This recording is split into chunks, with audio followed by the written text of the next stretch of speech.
Good morning, my dear students of BA part third psychology honours. कल मैं आपको physical environment भौतिक वातावरण के बारे में बता रहा था कि भौतिक वातावरण का क्या प्रभाव पड़ता है कार्य क्षमता पर या कार्यकर्ताओं के काम करने की उनकी जो क्षमता होती है उस पर क्या प्रभाव पड़ता है। उस संबंध में मैंने बताया था कि जो इल्यूमिनेशन यानी कि प्रकाश व्यवस्था के बारे में हम लोग चर्चा कर रहे थे। उसमें मैंने बताया कि प्रकाश की तीव्रता का निर्धारण करते समय कुछ बातों पर ध्यान देना आवश्यक होता है कि प्रकाश कितना तीव्र होगा, उसकी इंटेंसिटी कितनी होगी। इस बात को दर्शाने के लिए, इस बात का निर्धारण करने के लिए यह आवश्यक है कि कुछ तत्वों पर ध्यान देना पड़ता है। उसमें मैंने जिक्र किया था कि जिस वस्तु के साथ कार्यकर्ता को काम करना है वह वस्तु कितने देर तक उसके सामने रहता है, कार्यकर्ता का क्या स्वरूप है, कार्य का क्या स्वरूप है, इत्यादि इत्यादि। उसी में से एक पॉइंट और रह गया था, वह था कि आस पड़ोस के वातावरण की चमक। ठीक है, आस पड़ोस में जिस वातावरण में कार्यकर्ता काम कर रहा है, जिस जगह पर वो काम कर रहा है, उसके आसपास सराउंडिंग में जो प्रकाश है वह कितना चमकीला है। ऐसा तो नहीं कि जिस जगह वह काम कर रहा है उससे हटके थोड़ी दूर पे जो कि उसको दिखाई दे रहा हो वहाँ पे कोई चमकीला वस्तु रखा हुआ हो, तो वह उसके ध्यान को ज़्यादा अपनी ओर आकृष्ट करेगा और वह काम के प्रति या जिस वस्तु के साथ या जिस ऑपरेटर्स या जिस मशीन के साथ वह काम कर रहा है उससे उसकी ध्यान भंग होती है। तो आस पड़ोस का वातावरण का जो चमक होता है वह भी बहुत कुछ प्रभावित करता है कार्यकर्ता के कार्यकुशलता पर, क्योंकि दो तरह का चमक विरोध होता है। चमक विरोध दो तरह का होता है, एक होता है पॉजिटिव और एक होता है नेगेटिव। एक होता है धनात्मक चमक विरोध और दूसरे को कहा जाता है ऋणात्मक चमक विरोध। धनात्मक चमक विरोध का मतलब होता है कि यदि पृष्ठभूमि वस्तु से ज़्यादा चमकीला हो उसको कहते हैं ऋणात्मक चमक विरोध, और यदि पृष्ठभूमि से वस्तु ज़्यादा चमकीला हो जिसके साथ वह काम कर रहा है तो उसको कहते हैं धनात्मक चमक विरोध। तो ये धनात्मक और ऋणात्मक ये जो चमक विरोध है यह भी निर्भर करता है कार्यकर्ता के कुशलता पर या उसके प्रभावित करने पर, क्योंकि आस पड़ोस का जैसा वातावरण होगा, जैसा उसका चमक होगा, उस तरह से कार्यकर्ता के कार्य प्रभावित होते हैं। वेस्टन एक नाम है, एक मनोवैज्ञानिक हैं, एक उद्योग धंधा से, उद्योग मनोविज्ञान से उनका ताल्लुक है। इनका नाम है वेस्टन। वेस्टन ने अपने अध्ययन में देखा कि घनात्मक चमक विरोध रहने पर कम प्रकाश में भी वस्तु स्पष्ट दृष्टिगोचर होता है। ठीक है, घनात्मक यदि चमक विरोध है यानी कि पृष्ठभूमि कम चमकीला है और जो वस्तु है वह ज़्यादा चमकीला है, तो वैसी परिस्थिति में यदि प्रकाश की तीव्रता थोड़ी कम भी रहे तो ऐसी परिस्थिति में भी वह वस्तु दृष्टिगोचर होता है और काम पर कोई खास प्रभाव नहीं पड़ता है, उत्पादन पर कोई खास प्रभाव नहीं पड़ता है। उसी तरह से कहा है उन्होंने कि ऋणात्मक चमक विरोध में यदि पृष्ठभूमि ज़्यादा चमकीला है और वस्तु कम चमकीला है यानी कि वस्तु की चमक कम है, तो वैसी परिस्थिति में कम प्रकाश से काम नहीं चलता है, प्रकाश की तीव्रता तेज होनी चाहिए, ज़्यादा होनी चाहिए, तब व्यक्ति को वह वस्तु स्पष्ट दिखाई दृष्टिगोचर होता है जिस वस्तु के साथ उसे काम करना पड़ता है। तो इसी तरह से उपयुक्त जो प्रकाश तीव्रता का लाभ है वह आर्थिक क्षेत्र में नहीं बल्कि उससे सुरक्षा भी बढ़ती है। आर्थिक क्षेत्र में तो उसका लाभ है ही, आर्थिक क्षेत्र में क्या उसका लाभ है कि उससे उत्पादन बढ़ता है, लेकिन उसके साथ ही साथ उससे इसका एक लाभ दूसरा जो पहलू है वह है कि इससे सुरक्षा भी बढ़ती है। यदि प्रकाश की व्यवस्था करते समय प्रकाश की तीव्रता पर ध्यान नहीं रखा जाए प्रकाश के तीव्रता के निर्धारण में निम्नलिखित तत्वों पर यदि ध्यान नहीं रखा जाए तो ऐसी परिस्थिति में असुरक्षा की ज़्यादा संभावना होती है। एक्सीडेंट, दुर्घटनाएं ये इत्यादि, थकान, अरोचकता, ये सब जो औद्योगिक समस्याएं हैं, इसका ज़्यादा ये होता है कि हो सकता है कि ये समस्याएं ज़्यादा उत्पन्न हों उद्योगों में। उसी तरह से दूसरा जो पॉइंट है, पहला पॉइंट था कि प्रकाश तीव्रता की समस्या, और दूसरा जो पॉइंट है वह है प्रकाश वितरण की समस्या। दूसरा जो है वह है प्रकाश वितरण की समस्या है। तो अब हम इसको देखें कि प्रकाश वितरण से क्या मतलब है। प्रकाश वितरण का मतलब होता है कि जिस जगह पे कार्यकर्ता काम कर रहा है वहाँ पर प्रकाश का जो वितरण हो, डिस्ट्रीब्यूशन हो, समान ढंग से हो। ऐसा नहीं हो कि कहीं प्रकाश ज़्यादा मिल रहा है, कहीं कम मिल रहा है, कहीं शैडो मिल रहा है, कहीं ज़्यादा चमक हो रहा है। तो ये प्रकाश वितरण की समस्या के अंतर्गत आता है। तो इसमें औद्योगिक कुशलता सिर्फ प्रकाश तीव्रता पर निर्भर नहीं करता है। ऐसा नहीं है कि प्रकाश की तीव्रता घटा दी जाए, बढ़ा दी जाए तो उस पर औद्योगिक कुशलता निर्भर करेगा, बल्कि प्रकाश की तीव्रता के साथ साथ प्रकाश का वितरण भी उतना ही आवश्यक है, और उसका समुचित यदि वितरण नहीं होता है तो प्रकाश की तीव्रता का कोई खास प्रभाव कार्यकर्ताओं पर नहीं पड़ता है या उद्योग धंधा पे नहीं पड़ता है।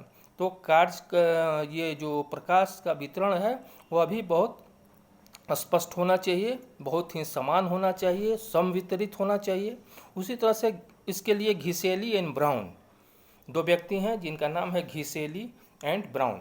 घिसेली और ब्राउन ने कहा है कि तीव्रता यदि पर्याप्त नहीं भी है, ठीक है, प्रकाश की तीव्रता यदि पर्याप्त नहीं भी है, परंतु उसका वितरण यदि सही हो रहा है, उसका डिस्ट्रीब्यूशन यदि सही है, तो वैसी परिस्थिति में भी जिस वस्तु के साथ कार्यकर्ता को काम करना होता है उसका यदि समस्त उसका जो क्षेत्र है वह दृष्टिगोचर हो रहा है, तो वैसी परिस्थिति में प्रकाश तीव्रता कम रहने के बावजूद यदि वितरण सही हो तो कुशलता पे, कार्य कुशलता पे कोई खास प्रभाव नहीं पड़ता है, उसको वह प्रभावित नहीं करता है।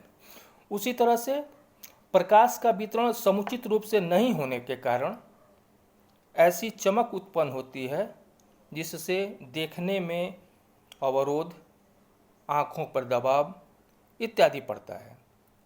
जैसे कि जहाँ आप काम कर रहे हों, सपोज़ कि आप क्लासरूम में पढ़ ही रहे हों, वहाँ पढ़ते समय आपको मान लीजिए प्रकाश का वितरण सही ढंग से नहीं हो रहा है और पीछे से आपके जहाँ पे आप लिख रहे हैं वहाँ पे छाया पड़ रहा हो, अगल बगल प्रकाश तेज है और जहाँ आप दिख रही हैं वहीं पे छाया पड़ रहा हो, तो ऐसी परिस्थिति में क्या होगा? आपका उत्पादन यानी कि आपकी कार्य क्षमता घटेगी। आपकी कार्य क्षमता घटेगी क्योंकि वह जो शैडो है वह शैडो आपको प्रभावित कर रहा है, आपके कार्य क्षमता को प्रभावित कर रहा है। तो वही यदि प्रकाश का वितरण समान ढंग से होता, तो वह शैडो आपके कॉपी पे, आपके पुस्तक पे नहीं पड़ती, तो आपके कार्य क्षमता प्रभावित नहीं होते। लेकिन चूंकि प्रकाश का वितरण समुचित नहीं है, प्रकाश का वितरण सही ढंग से नहीं हो पा रहा है, इसलिए इस तरह की समस्या उत्पन्न होती है कि व्यक्ति का कार्य प्रभावित होता है।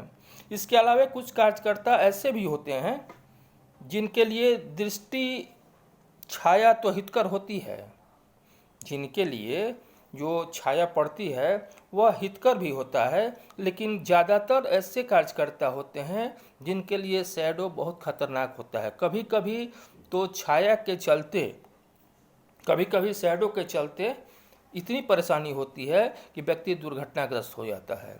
व्यक्ति को यह पता ही नहीं चलता है कि उस वस्तु का सही आकार क्या है, सही रूप क्या है, और उसी चक्कर में, उसी गलतफहमी में वह दुर्घटना का शिकार हो जाता है। और साथ ही साथ दुर्घटनाएं बढ़ती रहती हैं। अतः प्रकाश वितरण की व्यवस्था करते समय कुछ तथ्यों पर ध्यान देना आवश्यक होता है। जब भी प्रकाश वितरण की बात आएगी तो उस पर कुछ तथ्यों पर ध्यान देना पड़ता है, जैसे कि प्रकाश जो है वह उसका जो वितरण हो वह समान रूप से हो। प्रकाश का वितरण जो है वह समान रूप से हो, ताकि जिस वस्तु के साथ कार्यकर्ता को काम करना है वह समान रूप से उसके सारे अंगों पर, यानी कि उसके जो कार्य क्षेत्र हैं वह पूरी तरह से उसको दृष्टिगोचर हो। उसी तरह से प्रकाश को छाया मुक्त होना चाहिए।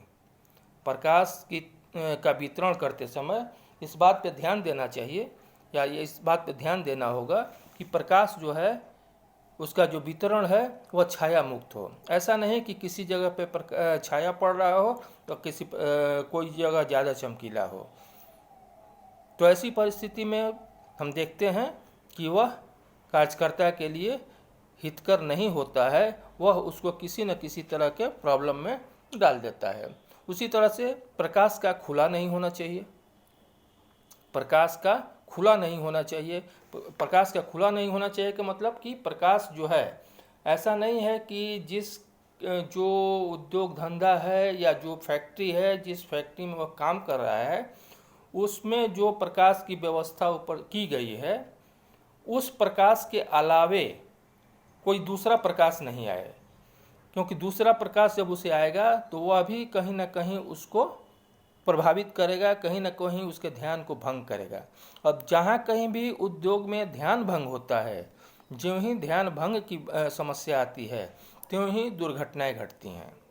तो दुर्घटनाओं को कम करने के लिए यह जरूरी है कि प्रकाश का जो ये है वह खुला नहीं हो, बंद हो, और जो एक प्रकाश की व्यवस्था की गई है चाहे वह कितनी भी इंटेंसिटी की प्रकाश हो, चाहे उसका वितरण जिस ढंग से भी हो रहा हो, लेकिन खुला नहीं होना चाहिए प्रकाश। उसी तरह से प्रकाश को चमक मुक्त होना चाहिए। प्रकाश जो है वह चमक मुक्त हो। ऐसा नहीं है कि जिस प्रकाश का वितरण किया जा रहा है वह कहीं पे बहुत चमकीला हो और कहीं कम हो। जिस वस्तु के साथ काम कर रहा है व्यक्ति, कार्यकर्ता, जिस वस्तु के साथ वह काम कर रहा है, जिस मशीन के साथ वह काम कर रहा है, उसके सभी भागों पर समान रूप से वह पड़े। ऐसा नहीं कि एक भाग ज़्यादा चमकीला दिखाई दे रहा है, उसी प्रकाश से एक भाग ज़्यादा चमकीला दिखाई दे रहा है और एक भाग थोड़ा कम चमकीला दिखाई दे रहा है और एक भाग एकदम अंधेरा दिखाई दे रहा है। यानी कि जब चमक ज़्यादा होगा, जिस स्थान पे चमक ज़्यादा होगा उस स्थान पे कार्यकर्ता का ध्यान ज़्यादा जाएगा। वैसे भी यह बहुत स्पष्ट है, आप भी देखते होंगे कि चमकीले पदार्थ की तरफ आपका ध्यान ज़्यादा आकृष्ट होता है। तो जब मशीन के साथ काम करते समय चमकीले भाग की तरफ आपका ध्यान ज़्यादा जाएगा तो मशीन के दूसरे भाग जो आपको जिसके साथ काम करना है उसके दूसरे भाग पर आप ध्यान नहीं दे पाते हैं, जिससे कि दुर्घटनाएं घट जाती हैं। इसलिए प्रकाश का जो वितरण करते समय ये इन सारी बातों पर ध्यान देना पड़ता है कि प्रकाश का जो वितरण हो, प्रकाश की तीव्रता के साथ ही साथ प्रकाश का जो वितरण हो वह भी सही ढंग से हो, क्योंकि यह भी कार्यकर्ता की कुशलता को बहुत हद तक प्रभावित करती है। उसी तरह से तीसरा जो पॉइंट है वह प्रकाश रंगों की समस्या। ये पहला था प्रकाश तीव्रता की समस्या, दूसरा था प्रकाश वितरण की समस्या, और तीसरा जो है वह है प्रकाश रंगों की समस्या।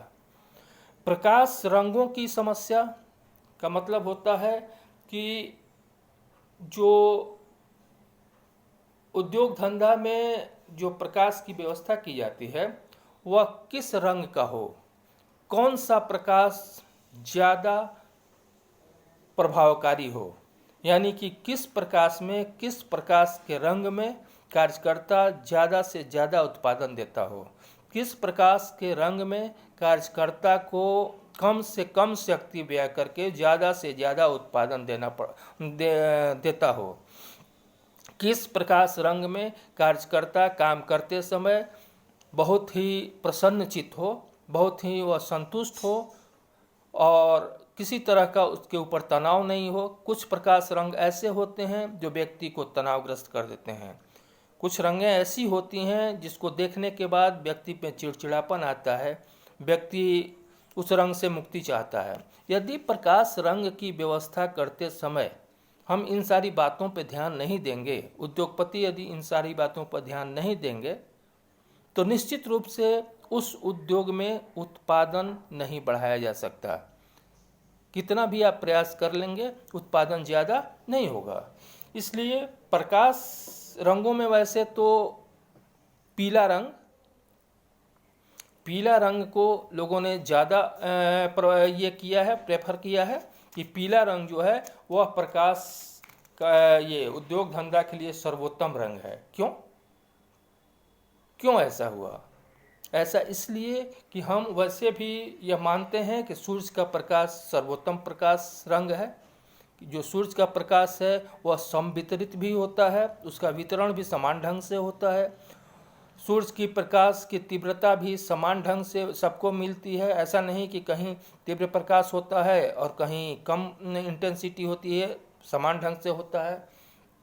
उसी तरह से उसके रंग जो हैं, सूर्य के प्रकाश का जो रंग है वह पीले रंग से मिलता जुलता है और इसीलिए ऐसा कहा जाता है कि उद्योग में जब प्रकाश रंगों की व्यवस्था की जाती है तो उस समय पीले रंग को लोग ज़्यादा प्रेफर करते हैं। पीला या सफ़ेद रंग ही उद्योग धंधा में या उद्योग में जो फैक्ट्रीज हैं उसमें लगाने की कोशिश की जाती है, उसकी व्यवस्था की जाती है। उसी तरह से उसके बाद यानी कि क्या बोला जाता है, पीले रंग के बाद हरा, नीला, लाल इत्यादि रंगों को क्रमशः लगाया जाता है। यानी कि सबसे ज़्यादा लोग पीले रंग को प्रेफर करते हैं। जैसे कि कुछ रंग ऐसे होते हैं जो व्यक्ति को बहुत दूर से ही दिखाई देते हैं। जैसे कि पीले रंग के नंबर प्लेट पे, गाड़ी के नंबर प्लेट पर पीले रंग के बोर्ड पे काले रंग से नंबर जो लिखा हुआ रहता है वह ज़्यादा दूर से भी दिखाई देता है। सिग्नल जो लाल, हरा और पीला रहता है, इसका दूसरा भी रंग हो सकता था, लेकिन ये तीन ही रंग क्यों होते हैं? इनका जो बहुत दूर से ये दिखाई देने वाले रंग हैं और इनका जो इसलिए दूर से दिखाई देते हैं क्योंकि इनका जो रंगों का जो फैलाव होता है, विस्तार होता है, वह कम होता है।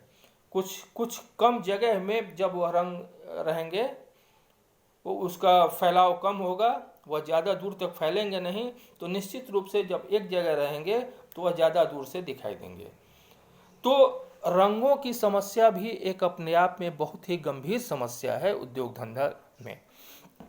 तो इन रंगों की समस्याओं पर भी बहुत सारे अध्ययन हुए हैं। मनोवैज्ञानिकों ने बहुत सारा अध्ययन किया है और देखा है कि विभिन्न रंगों का प्रयोग करने से कितने % उत्पादन क्षमता बढ़ता है।